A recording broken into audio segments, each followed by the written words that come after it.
Hi folks, Roy Osherove here with a look at today's events in software.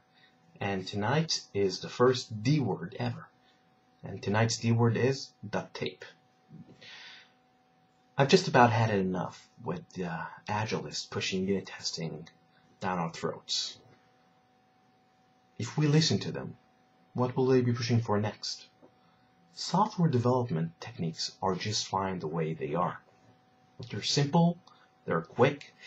Yes, they could be a little bit dirty.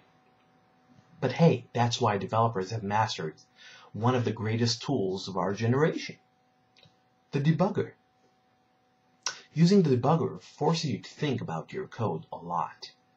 I mean, what other tool do you know forces you, scares you into thinking about your code because using that tool is so painful and slow? Exactly. And don't give me that unit testing crap. Real coders don't do tests. Real coders simply dive in hard and strong and they type away until something magical happens. They get the job done. Sure, it may not work sometimes, and the maintenance of such code could be a little problematic. And sure, some features are hard to add, or changing some features are a little tricky. But it works. Just ask Joel Spolsky, the author of Joel on Software, who recently wrote in his blog about duct-tape programmers. And in there he says, duct-tape programmers have to have a lot of talent to pull off this shtick. They have to be good enough programmers to ship code, and we'll forgive them if they never write a unit test, because they're pretty enough and smart enough to pull it off.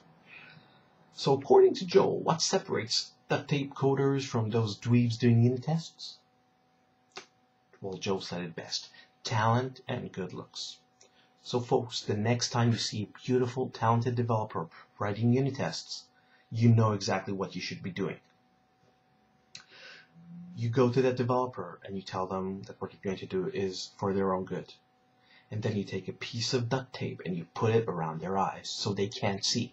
Hopefully that will slow them down enough until they think about each line of code they put in, just like other real coders who use a debugger every day. I mean, what do tests ever give you that using a debugger doesn't? Sure, they allow you to quickly find regressions in your code, and they could make you think more about the design. But hey, if you're a real coder, shouldn't you be writing code without bugs in the first place? Here's a little test for you, if you're a real coder or not. Try to write software without tests and without using the debugger, and see if you have any bugs. If you were able to find any bugs in your software, congratulations, you're stupid and talentless and ugly. But that also means you can write unit tests, so do that. You need them. But if you were not able to find any bugs in the software, congratulations, you're a real coder. Take a piece of duct tape and put it around your head like a sweatband, and put there real coder. Then you can walk down the street and people will pay you the honor that you deserve.